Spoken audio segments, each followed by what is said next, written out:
Welcome to our distinguished guests to the 2022 Women in Transport Conference. It is a pleasure to indeed have you join us live, both at the Stanley Hotel and internationally from where you're tuned in. Thank you so much. We know that most of you are logged in from different time zones, so this is a good morning, good afternoon, and good evening from wherever in that you're tuning in. Thank you so much. My name is Mbeki Mwalimu. I'm the producer and founder for Back to Basics, a theater company that brings the stage back to life. I'll be joined by our signing interpreters, Chris Paul Ndongo and Shadrach Odari. On your screen currently is Chris Paul Ndongo. Now, this conference, being the 5th annual gathering, is organized by Flone Initiative to discuss issues pertaining to women in transport in Africa. We will be sharing a link to a survey asking you for demographic info, and this will be just to help us understand you better, understand everybody who's in attendance. So please take note that this information is not only anonymous, it is also very voluntary. So take time, kindly fill out these forms and submit to us. We're going to be streaming live from YouTube. This is the Flone Initiative YouTube page. And also you can join us on our join the conversations going on our social media handles, which is at Flone Initiative on social media. This is Instagram, Facebook, and Twitter. This year, the hashtags we're using is WTA Conference, and the other hashtag we're using is Shape the Future. I'll repeat that again. The two hashtags we're using for the Women in Transport Conference 2022 is WTA Conference and Shape the Future. Now, before I introduce our speakers for today, or rather the speakers to kick-start this conference, allow me to just note over a few things. Over the next few days, we'll be having plenary discussions and presentations from a fantastic selection of panelists. And you can find more details from this from our website, which is www.womenandtransportafrica.org. That is www.womenandtransportafrica.org. We also know that many of you may not be able to join us, will only be joining us today and tomorrow. So those who have already registered, we will give you more information on how to join and register as the conference goes along. Also, if you have any questions throughout the days or need any assistance, feel free to ask from the chat stream. We have on-time location people that will be able to facilitate your questions and hopefully guide these questions to the necessary people who will be able to answer that. Continue to follow us on Flone. This is on Twitter, Facebook, and Instagram for real-time updates. Of course, this is not possible without a lot of partners that have come on board to make this very successful. So allow me to just list the people that have made this conference very possible. We have Transformative Urban Mobility Initiative, TUMI. We have GIZ. We have FIA Foundation. We have Volvo Research and Education Foundations, VWEF. We have the World Bank. We have World Resource Institute, or WRI.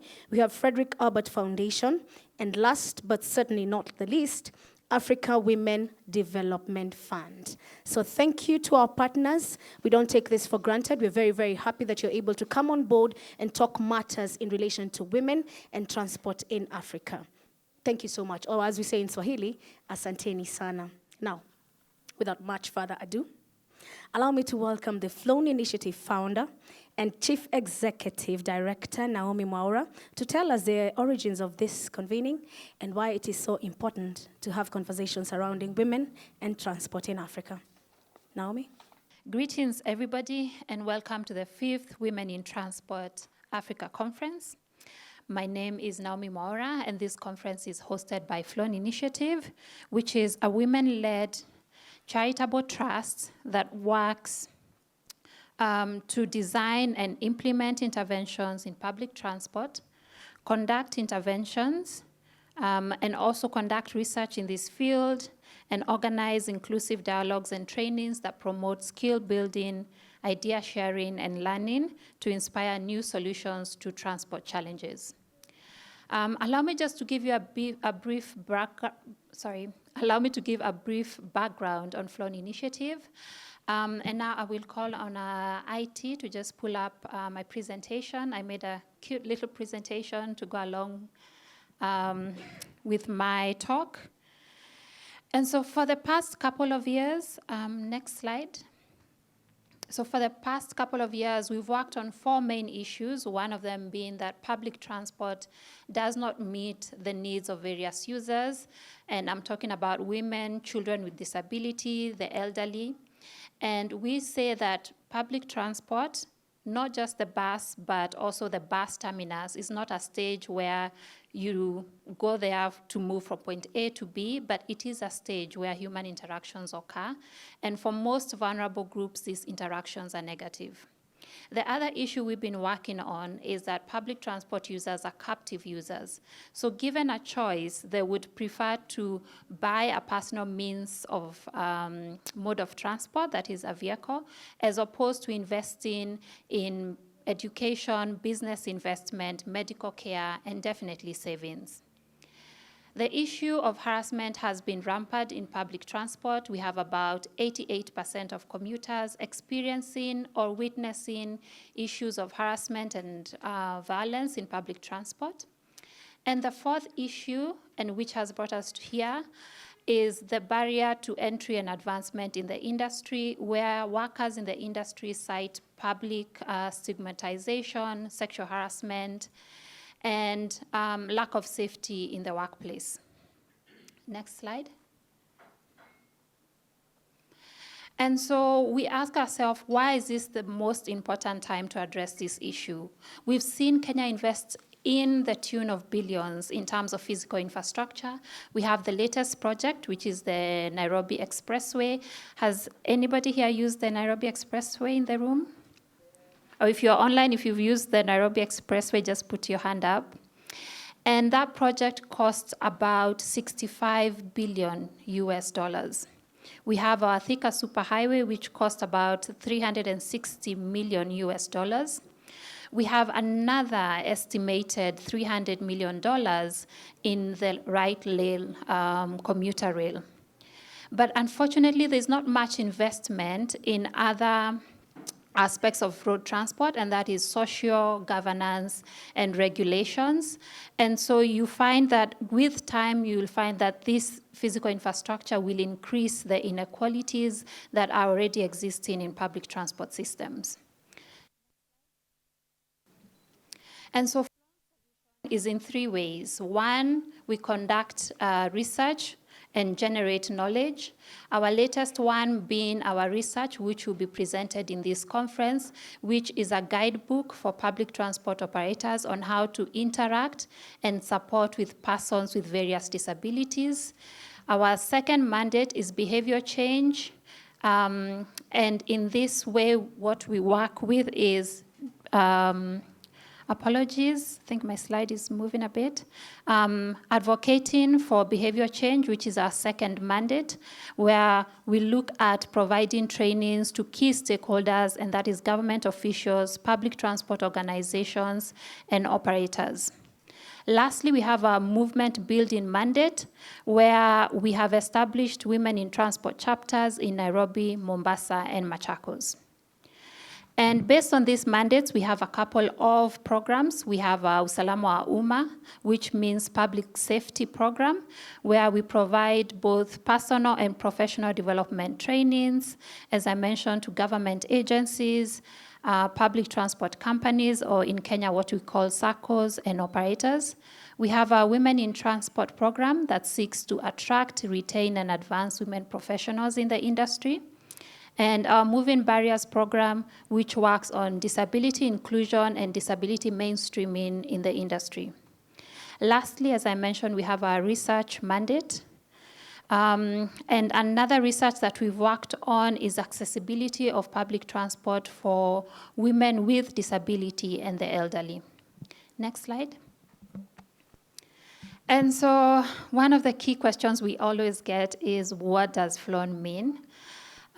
So Flone was started by myself and 3 of my girlfriends in university.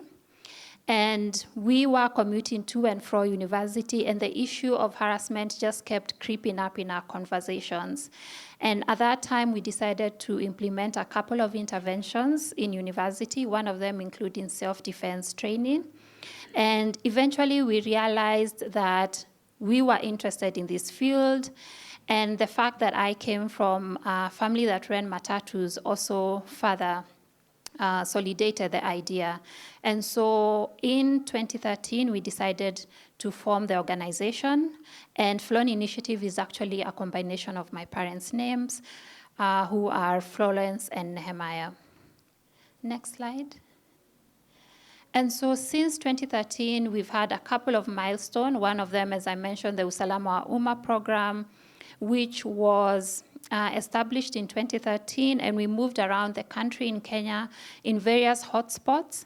So what we did, we designed a crowd mapping platform that we called Report It, Stop It, and this Report It, Stop It platform enabled us to identify hotspots around the country. So with this program, we were able to move in various cities and towns, one of them including Nyeri, Nakuru, Githurai 45, 44, Bungoma, and Kisumu. And then back in 2016, 2017, we launched our Women in Transport program, which, as I mentioned, worked to retain, attract, and advance women professionals in the industry. Next slide. And so with the Usalama wa Umma, we've been able to conduct training to over 2,000 public transport operators, not just in Kenya, but also in Uganda. We have our Women in Transport Africa conference, which is why we are here today, which is now on its 5th year and has brought about 700 participants from over 35 countries. For our Women in Transport program, as I mentioned, we have 3 chapters, our latest one being the Machakos County chapter. And in research, I already mentioned some of the 2022 research that we've already published. Next slide. And so our target audience are in 4 ways. We have vulnerable groups who we consider women commuters, professionals, persons with disability, and the latest one has been the elderly, and we'd like to expand to look at women as caregivers and also children. And then the next group is practitioners who are public transport organizations, operators, and women professionals in the industry. Policymakers, we've worked with county government and government agencies. The latest project has been working with Machakos County to develop the Machakos County Public Transport Sexual Harassment Policy that has been adopted and approved. Lastly, we work with researchers to generate and bridge the data gap. Next slide.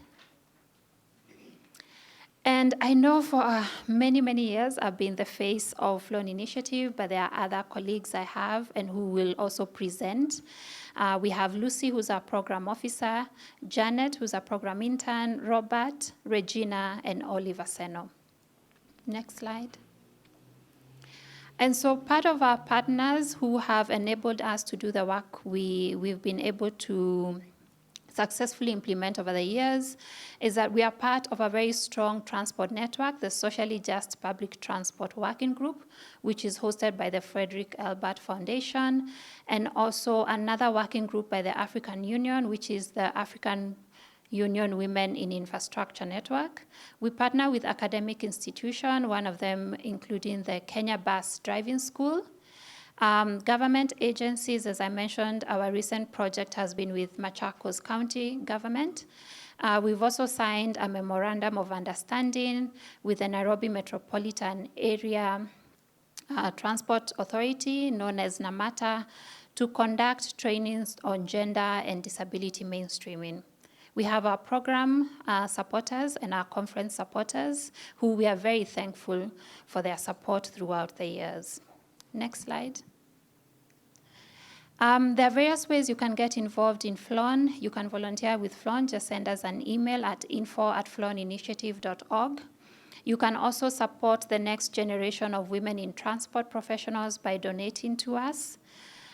You can join the Women in Transport database. I think all this information should be in your chat box. You can read our research reports on our website. And then next slide. And then lastly, if you're ever in Nairobi, do drop by at our offices. We are located in Pangani, and we look forward to hosting you. Over to you, Mbeki, and thank you. Thank you so much, Naomi. It's amazing to hear that coming from a family that owns matatus. For those of us who do not understand matatus, matatu is a common phrase in Kenya that means it's this little mini buses that is common for transport. And from coming from a background of that and going to university and encountering situations that were not very, very friendly, you came up with something that is not necessarily a direct solution, but it's part of forming a solution. And we thank you very, very much. Now, because we're here today for the 3-day workshop, allow me to just go straightly to some of our speakers. And the first person who's going to give us our opening speech is Carla Dominguez Gonzalez, who is the Senior Gender Specialist in Africa Transport. She'll be speaking on behalf of Almond Waits, and we look forward to hearing what you have to say. Good morning. My name is Carla Dominguez Gonzalez. I'm a Senior Gender and Transport Specialist at the World Bank. And as mentioned, I'm here today representing our practice manager for Eastern Africa Transport, Almond Waits, who sincerely apologizes for not being able to be here today, but she's currently on work travel and she had some last-minute changes in her agenda. First of all, I want to thank Flone Initiative and its organizers for having the World Bank opening the 5th annual Women and Transport in Africa conference, a conference that has become a flagship event to generate and share knowledge and practices of how women experience transport in Africa. This year, we are here reunited to discuss about the future of African cities, to ensure that we shape a more inclusive and equitable future for all. It is crucial that while we are working towards the future of the cities we want, that we plan for transport systems that work for everyone. And for this to happen, we need to bring women and girls at the front of the planning, design, implementation, and monitoring and evaluation of our transport interventions. Today, we are facing a challenge as a global community. The world is becoming more urban, and African cities are experiencing some of the highest growth in the world. By 2030, 4 megacities of more than 10 million inhabitants will be in sub-Saharan Africa, and 15 cities in the region will host at least 5 million people. However, it is expected that small and intermediate cities are the ones that will absorb the bulk of urban population growth. Urbanization, yes, can give great opportunities for cities in terms of economic growth, but we need to recognize that they also bring some challenges in terms of equity. In most cases, urban investments lag behind urban population growth, and this puts an increasing pressure on transport infrastructure, resources, and services. Moreover, the urbanization of some African cities is happening by developing small and disconnected fragments and with limited transport infrastructure, which is further disconnecting cities. The spread and disconnection of the city increases the need to travel farther distances. So how does the disconnected city disproportionately affect women? One of the reasons is because women are time poor. This concept is key to understand women's mobility patterns as well as their willingness to spend time using public transport. One of the reasons is because we are aware that socially constructed roles around gender put women as the primary caregivers. And at times, women and girls are the sole responsible for household chores. Gender norms and stereotypes, among other factors, constrain women to the private sphere, as they often must juggle with household and remunerated activities. The need to combine these activities make women to be time poor, and as such, unavailable transport systems affect women disproportionately. Evidence from some studies, qualitative studies that we conducted at the World Bank, showcase that women in the last mile in Latin America, in cities that are highly urbanized, because of all the hassle that it implies to use public transport, sometimes they prefer not to access employment opportunities where they could be better paid, for example, in the center business area, and opt for working in informality closer to their home, not to access or even to stop working. All this because this combination of gender norms, household responsibility, and the challenges that are brought by public transport. In this sense, with no hesitation, we now can say that transport is not gender neutral. Women have different mobility patterns, they travel shorter distances in a multimodal way and in multi-purpose trips at off-peak hours and rely more on public transport. However, even if they constitute half of the population of the world, transport systems are often planned around one-stop trips from home to central business areas for longer distances and with a strong focus on efficiency of transport during rush hours, which are characteristics revolving around male travel behaviors. In addition, women face different mobility risks. As already was mentioned by Naomi, they suffer harsh levels of sexual harassment in public transport and related spaces. A 2015 study from Cornell University across 22 countries found that over 50% of the women surveyed have reported different situations of sexual harassment. Violence against women in public transport and spaces, unfortunately, happens constantly around the world. This is also not new to the Africa context. For instance, a World Bank study showed that among women surveyed in Freetown, Sierra Leone, 18% say they had been sexually harassed. However, the incidence of harassments were not distributed equally among all transport modes. Minibuses had the most reported incidents with 28% of women users. This contrasts with only 4% of women traveling by formal buses reporting sexual harassment. This data shows how women are disproportionately being affected by unregulated transport system. But unfortunately, in many occasions, these are their only mobility options. Violence against women and girls in public transport is not a minor issue in terms of women's rights, but also for development purposes, and it can constrain their access to economic opportunities.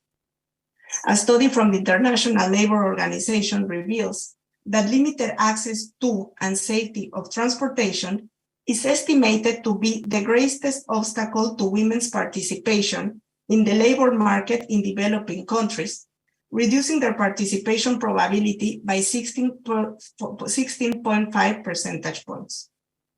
Knowing this, it raised an eyebrow that 177 economies around the world do not prohibit sexual harassment in public spaces.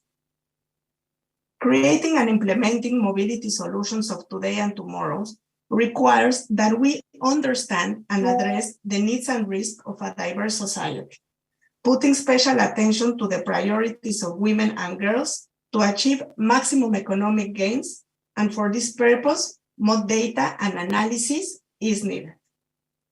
At the World Bank, in order to generate evidence-based policy decisions, we keep documenting how women around the world are disproportionately affected by mobility barriers related to availability, acceptability, safety and security of transport, but also, as mentioned, gender norms. We look at how they travel, where they travel, and also why they are not traveling. We have developed key analytical pieces that aim to close the knowledge gaps on gender and mobility in key areas.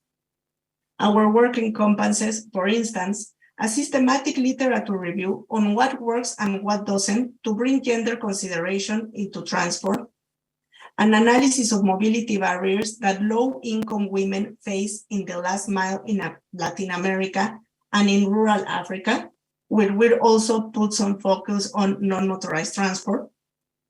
We also have carried several studies of the barriers that women face in the transport sector in cities in Africa and Europe around all the career cycle in their recruitment, retention, and promotion.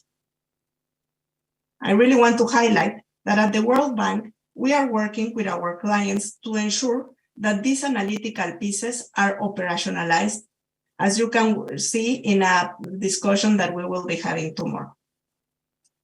I also want to stress that while we are making progress in recognizing that transport infrastructures and services impact women and men in different ways, there is a need to recognize that women are not an homogeneous group.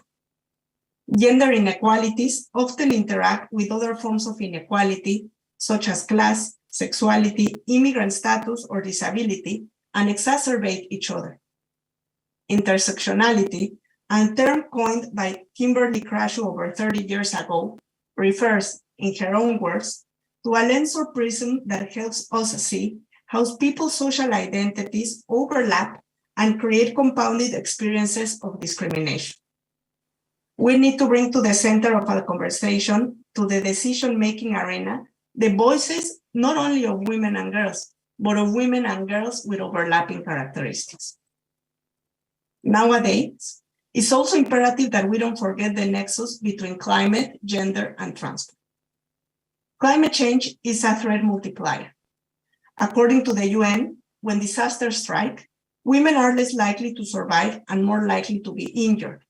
This due to the disparities created by gender inequality with mobility and decision-making. Another World Bank study conducted in Flone and Kumasi revealed that while in general, more people in low-income areas consider they suffer a great negative impact due to floods, approximately 40 to 50% of women in low-income areas consider their lives were impacted a great deal compared to 20 to 26% of females living in higher income areas and which are more resilient to floods. Understanding how women and men travel and the carbon intensity of the modes that they are using is also relevant for the decarbonization agenda. By promoting a modal shift for cleaner modes of women, we can contribute to decarbonization. However, for this to happen, the specific mobility constraints that women face have to be addressed along the planning process. Or else, as captive users, as mentioned by Naomi, they might shift to cars, which are considered a safer option in many cases. Finally, as we all know, there is a gender gap of women's employment in the transport sector. According to data from the International Labour Organization, in 2018, females represented less than 20% of the global transport workforce. Women are facing barriers along all the employment cycle, as I mentioned, on recruitment, retention, and promotion.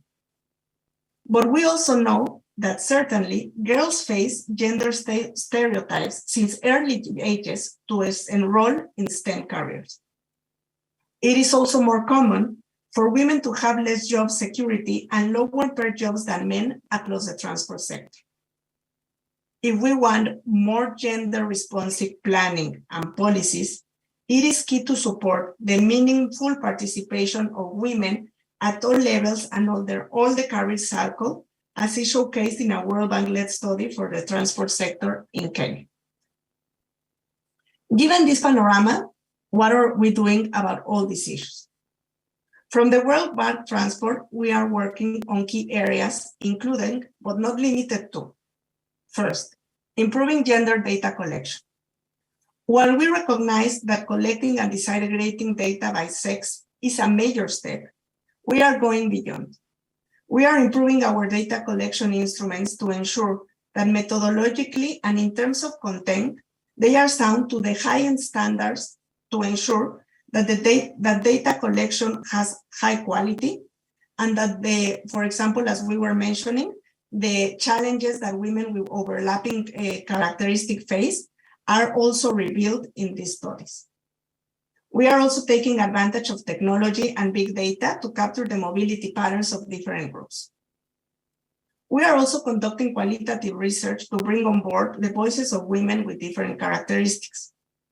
Our projects include meaningful consultations at several stages of the project planning, design, and implementation, and we target specific groups such as women, girls, but also people with disability, the elders, to take into consideration the needs into the transport planning and operational design. Second, as we mentioned, there's a big gender gaps of women employed in the sector. So we are focusing on bringing more women where transport and infrastructure decisions are made. Evidence shows that several of the barriers that women face are at entry, in the transition from school to work.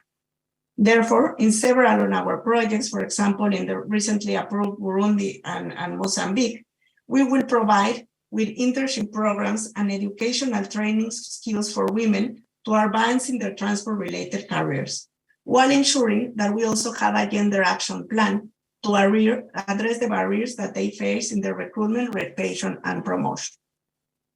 Third, we are also addressing transport services issues that disproportionately affect women besides road rehabilitation maintenance. Even if evidence show, for example, that in rural areas, there are positive effects of rehabilitating roads in terms of improving women's accessibility to services and employment opportunities, we know that the story is not complete if we also don't understand the barriers they use to access services. Therefore, a project in rural areas in Mozambique is working on the design of a pilot to improve access to services in rural Mozambique for women by designing people-centered interventions that can address the demand needs of different sectors, including women, as I mentioned, but also people with disabilities. Fourth, besides focusing on gender-responsive public transport, we are also stressing the relevance of non-motorized transport and active mobility into our project. Evidence from Lima, Peru, a qualitative study that we recently concluded, a qualitative and quantitative study, suggests that providing bicycle lane will increase the probability of women of using bicycle between 13 and 18%. However, providing infrastructure is not enough. This has to be designed taking into consideration the environmental design features that women need, but at the same time, understanding the barriers that they face in terms, for example, of self-efficacy or how able they feel to using bicycles themselves. Fifth, we are defining a clear pathway to address sexual harassment in public transport. Several of our projects create mechanisms to prevent and respond to sexual harassment in public transport, and interventions go from bystander interventions that show the community how to intervene in cases of sexual harassment, communication campaigns, supporting our clients in the development of protocols to prevent and respond to violence in public transport, making the links with the different referral pathways that are responding to violence against women, supporting in the development of code of conducts, and training transport operators. But at the same time, we are heavily focusing in the infrastructure, and in some of our projects, we are now conducting safety audits with a gender perspective to ensure that we provide with environmental design features for violence preventions that include, for example, lighting, openness of the public space, visibility. And we are working with different consultants, not only to do these audits, but to make sure that the information derived from there are translating into specific technical design features for the consultancy firms that will be conducting the designs. Given these examples, as a transport community, we need to keep working on addressing the barriers that women face in the transport sector from the user and the employment side. This is an important task, and the transport sector has a very relevant role. But I really want to stress that it cannot be done exclusively and successfully by only transport stakeholders. More and more intersectional collaboration is needed with the ministries of gender, education, health, employment, and with civil society organizations doing key work on the matter and collecting data as Flone initiative. Events like the one today are key for enhancing networks, collaboration, and to share knowledge and experiences on what works and what doesn't to improve the transport sector for women. Thank you. Thank you very much, Carla. Carla is a senior gender specialist to Africa Transport from World Bank. Our next keynote speaker is going to be Margarita Martinez-Diaz from the University of Catalonia. Well, first of all, thank you very much for inviting me to take part in this Congress.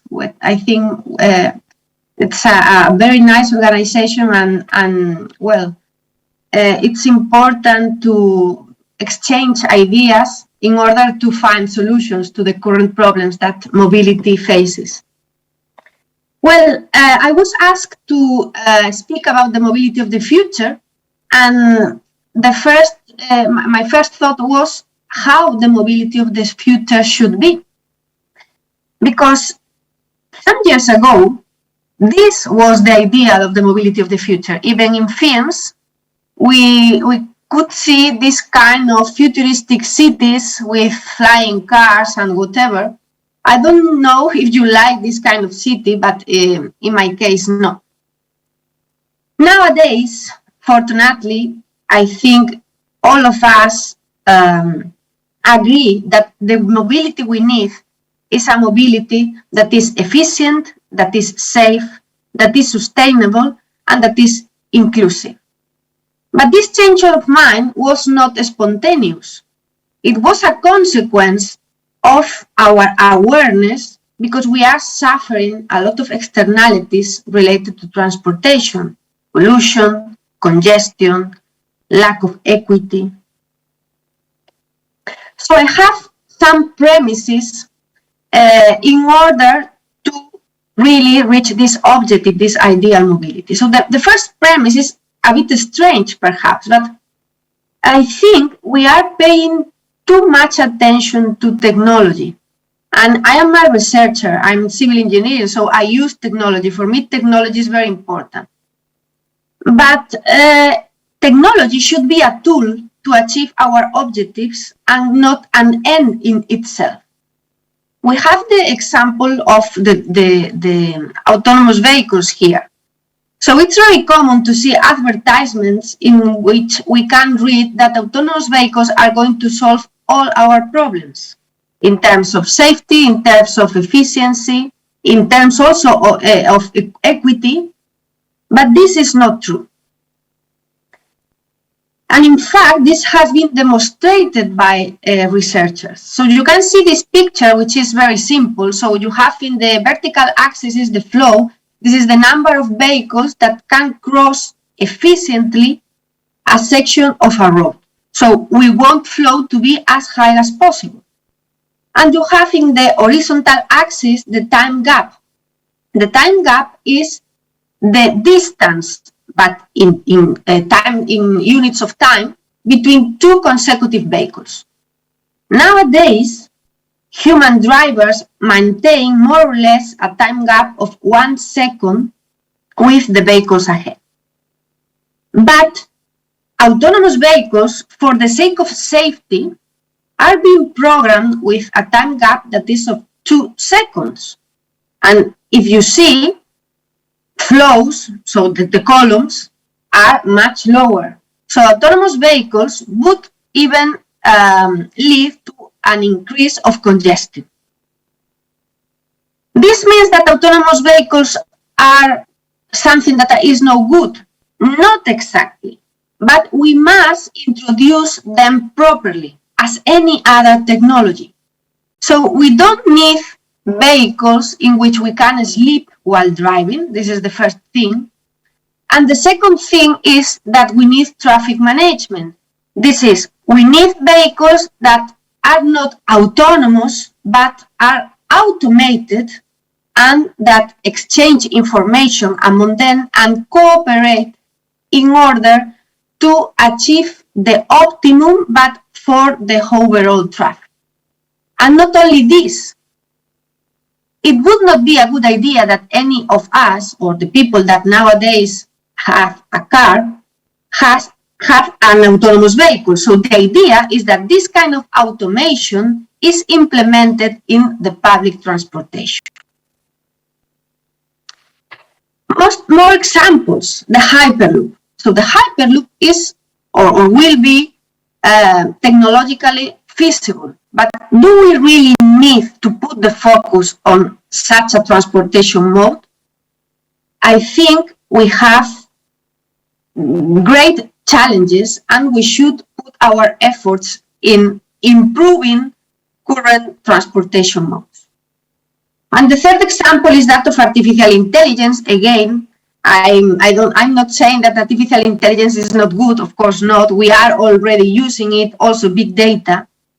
But there is like a trend and artificial intelligence can do everything, and this is not true. I think all of us know the cases of the human resources departments in some companies that use artificial intelligence algorithms, and the result was that only white men in the middle age were chosen as candidates for a job.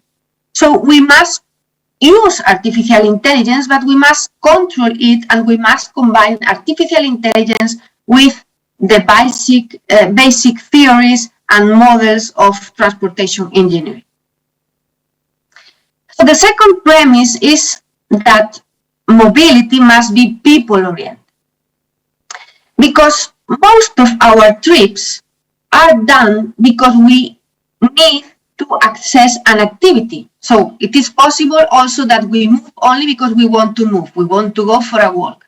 But most of our trips have another goal: access the hospital, access the supermarket, access our work, access the school. So mobility should be a right. And at the moment, there is no equity. We have more or less, depending on the scenario, but we have more or less the same offer. But this is not how we must proceed, because each of us have different needs. So we need a different offer. One particular example that was already commented before is the gender perspective in transportation. Really, we have these different mobility patterns. We have also a different perception of safety. We have also these problems of harassment, and these problems must be solved. So it's key. And these kind of problems are not only do not happen only in Africa or in Latin America. Here on the right part, you can see a slide of a survey that one of my students launched some months ago. And as you can see, most of the women responded said that they have suffered a kind of harassment in the public transportation in Barcelona. So first, not all this harassment was very severe. So I think even no nice comments are included in this number. But anyway, why should women suffer even from bad comments? And second, it's possible that most of the people that wanted to participate in the survey have suffered harassment, and that's why the numbers are, or this first number is so high. But if we look at the second number, and we see that most of the respondents said that they have suffered or seen harassment more than once per month, this is clear, indicating us that we have a problem also in Europe. Of course, women are a very important target group, but we also need to answer to the needs of people with different ages, people with different physical conditions, people that live not only in city centers, but also in rural areas or more isolated areas. One famous case of the inequity in the transportation sector was that of the dummies, these kind of puppies that are used to test the safety systems in cars. Because until some years, they had only one shape, again, the shape of a man in the middle age. Nowadays, this problem is solved, but this is a clear example of how important is to pay attention and to take into account the diversity of users. One third example of the importance of taking people into account will come in the future. This picture that you can see there is the famous trolley problem. So in the picture, this vehicle has no brakes, and if it continues its route, it's going to run over 5 people. But there is a man that has the power to change this route so that the vehicle only runs over 1 person. And the question here, the ethical question is, should the man do this in order to save 4 lives? Or should Earth think fate wanted that 5 people die?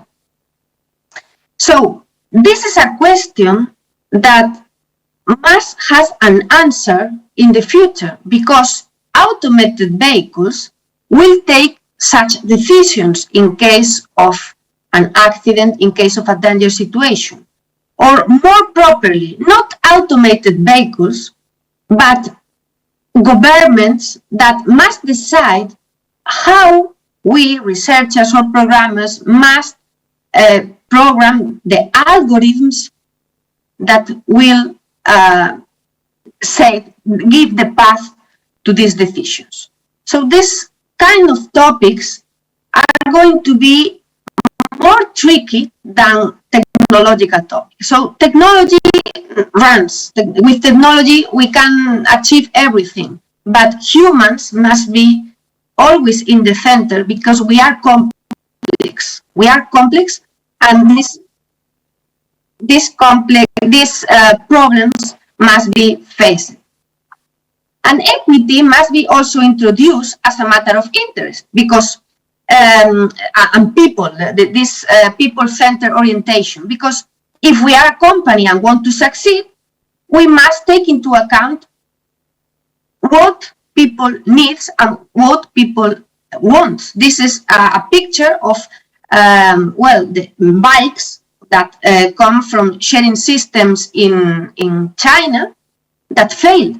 So this is a loss of money. And also administrations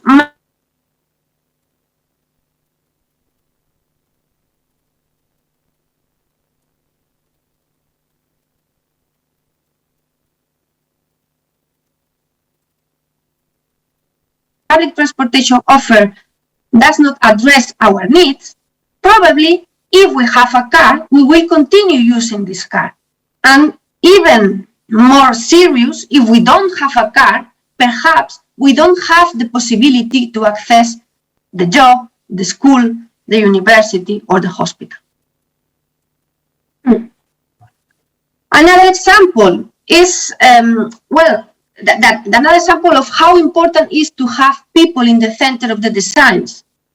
Again, these are data from a survey about autonomous vehicles made by the European Union. So on the left, the question was if people would feel comfortable traveling as passengers in an autonomous vehicle in 3 scenarios: with a supervisor in the vehicle, with a remote supervisor, or without a supervisor. And on the right, the question was, okay, you are not the passenger of an autonomous vehicle, but you are a pedestrian, or you are a cyclist, or you have another traditional car, but in their surroundings, you are sharing the road with an autonomous vehicle. Would you feel comfortable? The pink and red colors belong to the respondents that say, I would not feel comfortable or not comfortable at all. And as you can see, there is a high share of people who would not feel comfortable. But still, the focus is put on autonomous vehicles. So really, we must think, we must give or make priorities and choose what is important first. And after that, more things can come. The third premise is that mobility must be clean, but truly clean, because again, the focus is put on electric vehicles. Of course, electric vehicles are better in terms of consumptions and also emissions than combustion engines vehicles. But if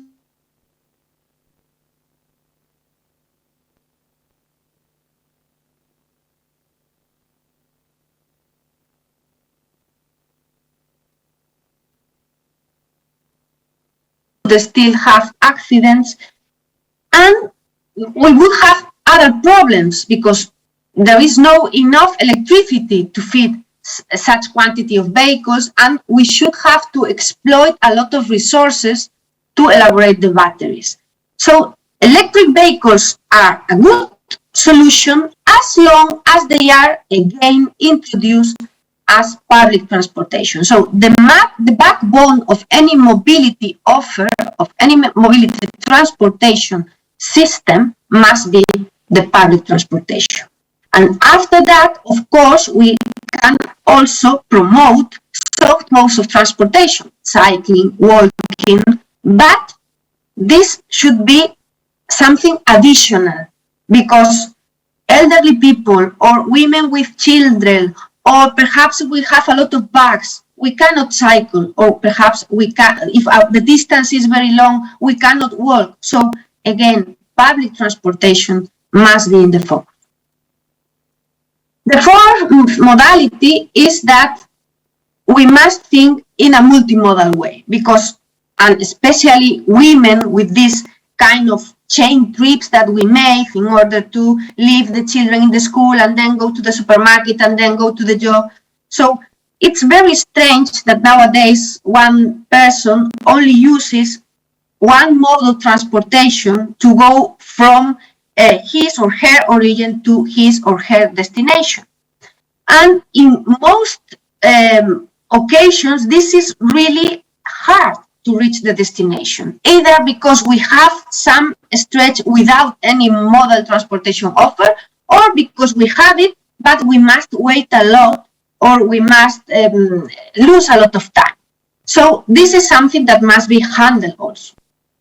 Of course, we can handle it and address this problem in a very technological way with the mobility as a service.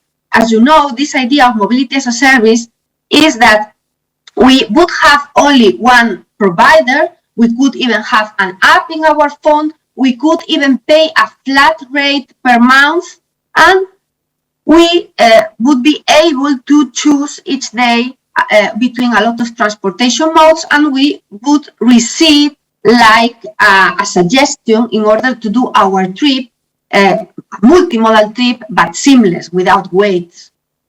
Of course, this is very nice, and this is technologically possible.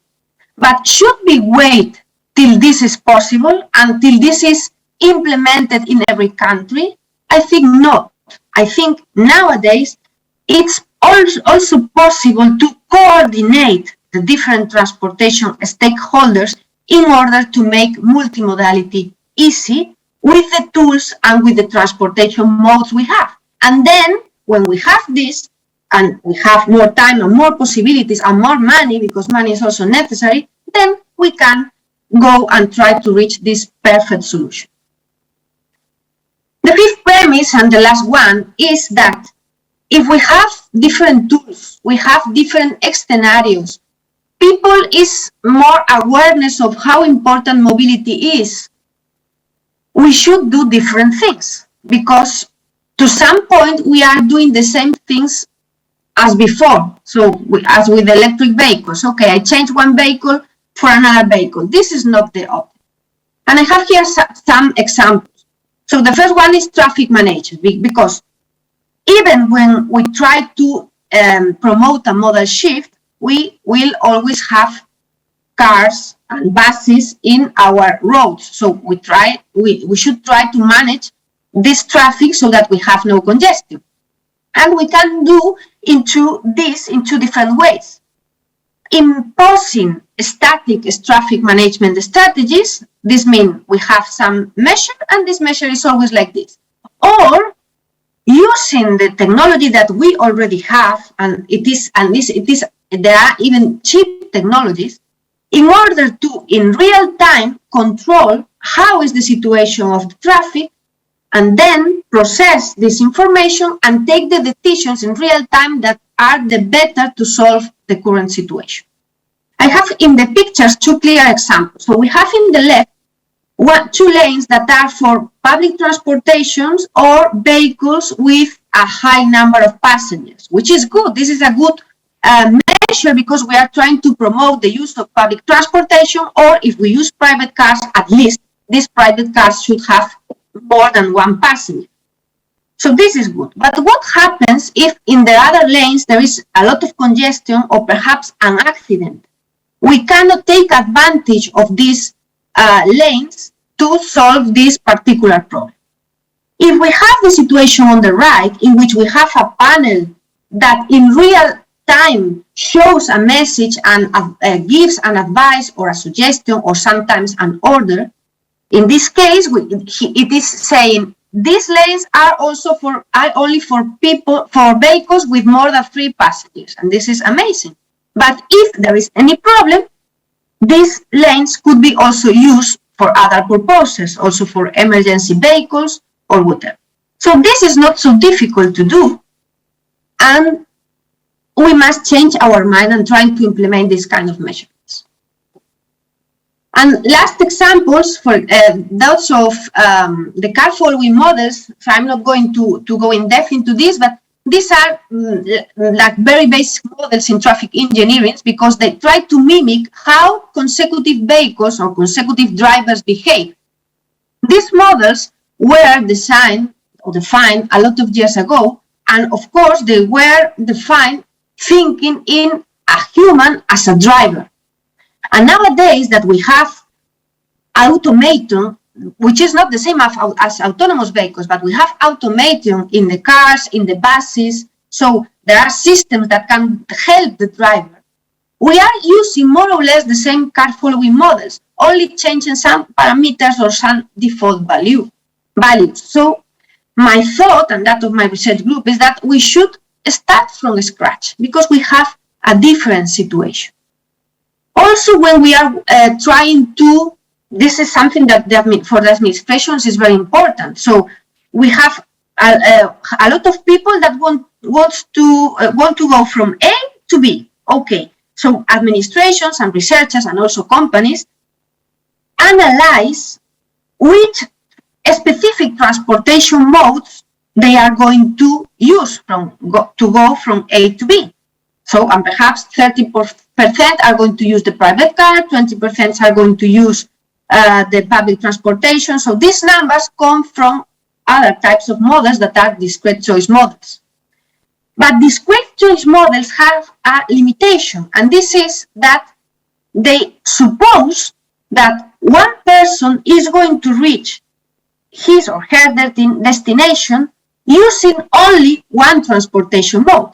And as what we have seen before, this is not the case usually, because, for example, people that live in rural areas and work in the city center, they must use different transportation modes. This change trips, this multimodality I have spoken before. And there are new models, but they are not being used, this agent-based model. So this is the last premise. So we have new tools that are easy, that are not very expensive, that require some technology, but not the most advanced technology, but still we do the same things as before. So as a conclusion of my speech, we must, of course, take advantage of technology, but much more important is to have people in the center of any policy, of any strategy, of any design. And in order of this to be possible, we need diverse teams. We need diverse teams in the design process and also in the decision-making process. Of course, teams with women, with men, but also teams with people coming from having different backgrounds and different interests. People from the administrations, companies, users, researchers, because all of us, even if we want to do our best, we have some ideas in mind. So the best solutions can only be found if we combine these ideas, if we exchange these ideas, and we agree in good and nice decisions. So thank you very much. That was my presentation. Thank you. Thank you very, very much, Margarita, for that amazing presentation. She was our second keynote speaker. And I like what she says. She says mobility should be a right. Thank you for that insightful presentation. Our third and last keynote speaker, definitely not the least, is Jody Evans from ITF. ITF is International Transport Federation. Jody Evans will be joining us to give the presentation as a third keynote speaker. It is a real honour to be here with you all today in this space dedicated to women in public transport to provide some reflections on shaping the future of mobility, and in particular to highlight the role of women public transport workers within that. My name, as you said, is Jody Evans, and I'm the Women Transport Workers and Gender Equality Officer at the International Transport Workers Federation, the ITF, the global trade union federation of 670 unions representing over 18 million transport workers worldwide.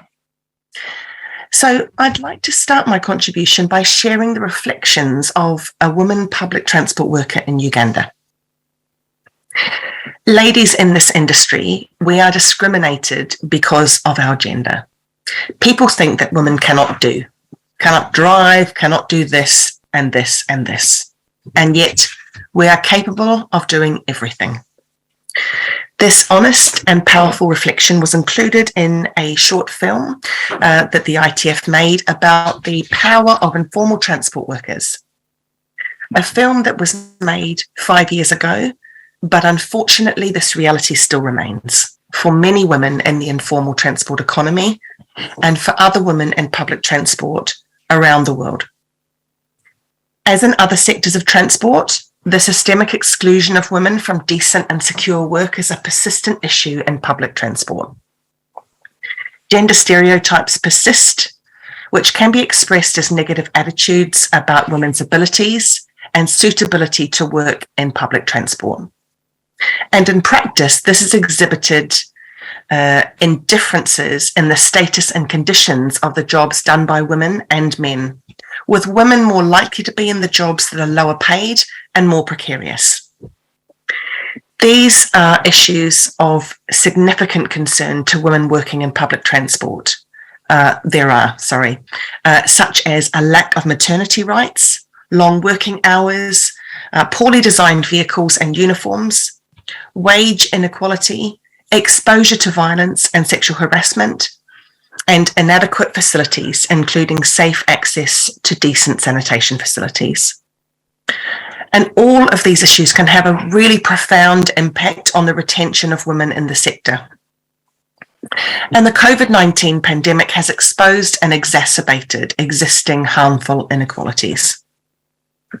In Nairobi, for example, there are reports from taxi and matatu workers that men were getting preferential treatment for the few jobs that remained, while women workers were told to stay home. This forced women into even more precarious work with longer working hours, increased pressure, and without provisions for support or leave. And women in public transport also faced higher levels of physical and verbal abuse, including sexual coercion from the public, police, and from colleagues. Isolation and lockdowns also increased women's exposure to domestic violence.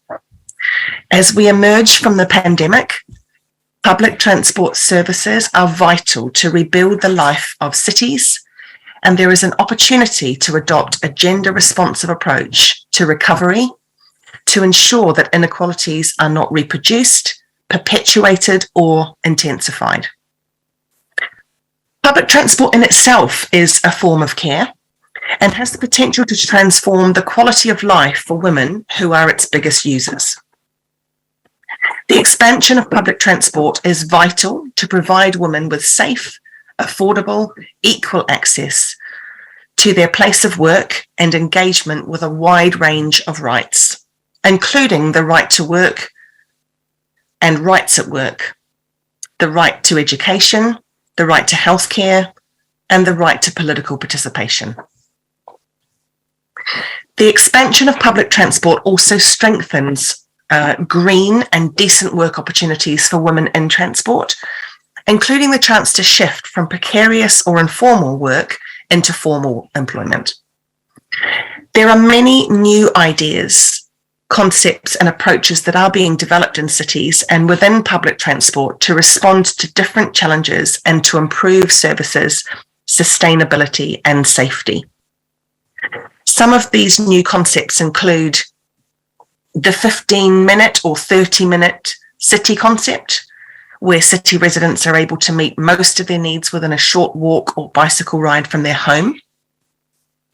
New mobility options such as e-scooters and cycling, as well as smart city projects where digital data is used to improve services, sustainability, and safety, and technological developments such as cashless payments and more. The introduction of new technologies brings potential benefits, but also risks for women in public transport. For example, women are often at the sharp end of automation, as their jobs in ticket sales and customer service functions may be particularly at risk. However, technological changes in vehicle operation may improve the job of driving for women, and digital employment platforms can provide flexible transport work that is appealing to women workers. However, there are issues with equal access to vehicle ownership and technology, as well as how to ensure decent work, including employment status. Women working in the gig economy also face a higher threat of violence and harassment. Some cities are announcing programs that promote the employment of women workers and the operation of the new electric buses. But these programs are often incomplete and do not provide sufficient support for women workers to be able to take advantage of the opportunity. In Bogota, Colombia, the government announced 450 of the new 1,500 electric bus drivers were going to be women.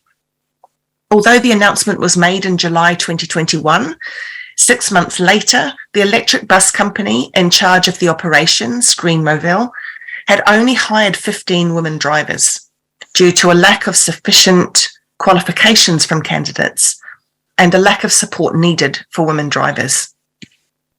Many of these new ideas and developments will shape urban life for workers and citizens for decades to come. Women's needs in as public transport users are often prioritised over the needs of women as public transport workers. However, the two aspects are interconnected and can be mutually beneficial, and so women public transport workers should not be forgotten. And public transport can only be gender responsive if there are women employed in the industry at every level. It is therefore essential to create decent and secure work opportunities in the sector, which both attract and retain women and challenge occupational segregation. As cities evolve and adapt to respond, for example, to the COVID-19 pandemic, the climate crisis, and other challenges and priorities that emerge, there is an opportunity to ensure that public transport is organised to meet social and economic priorities, including the provision of good jobs for women and men workers. To achieve all of this, the ITF is highlighting the following policy demands that provide our vision for women in public transport. Strengthen women's employment and promote decent work in public transport, end violence against women transport workers, including through ratification and implementation of the ILO Convention 190 on ending violence in the world of work. Introduce technological change in a way that advances gender equality, and involve women workers in public transport decision-making. These demands also reflect our global priorities for women transport workers. Our ambition is to win the space for women as stakeholders, to find and enable women leaders, and build activity that delivers results for women workers. Earlier this month, we published a major new report on just cities and women public transport workers in Latin America, which explores the current situation for women public transport workers across the region, as well as the new mobility initiatives that will present new challenges for women public transport workers. The report lays out 10 key points, developed in conjunction with the visions of women trade union representatives in the region, to define a just city for women public transport workers. And while the report focuses on Latin America, the findings and recommendations can easily be applied to other cities around the world. Our report states that just and feminist cities must provide a better quality of life, so citizens have equal access to public spaces and public services for care, health, education, and employment opportunities, and the freedom and ability to move freely in the city. They must be smart.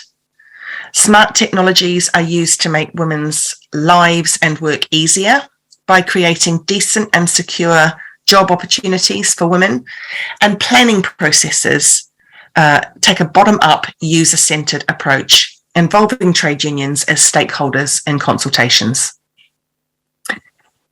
They must be resilient. There are positive adjustments towards sustainability and transport policies that support operators and workers in rapid change and adaptability. They must be sustainable. Climate policies that improve and expand public transport are promoted, including public transport powered by clean energy and technology. Just and feminist cities must be inclusive.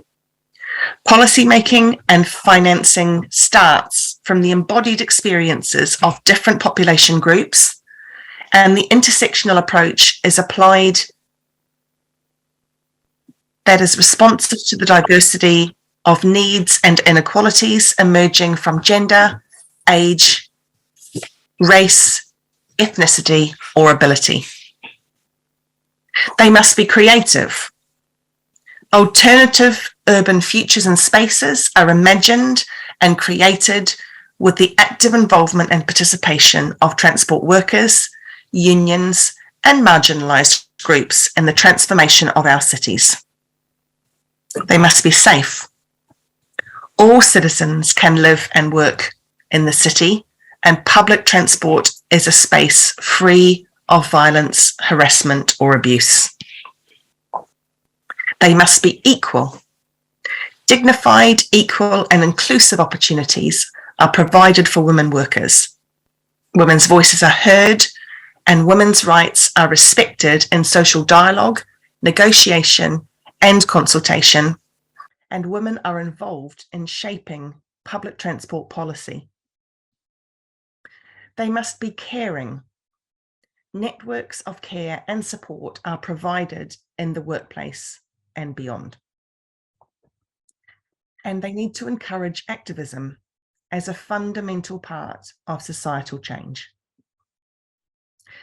Efforts to better engage and represent women in decision-making about public transport is fundamental, and there should be gender impact assessments using gender disaggregated data, gender responsive planning, gender responsive investment, and proactive policy interventions.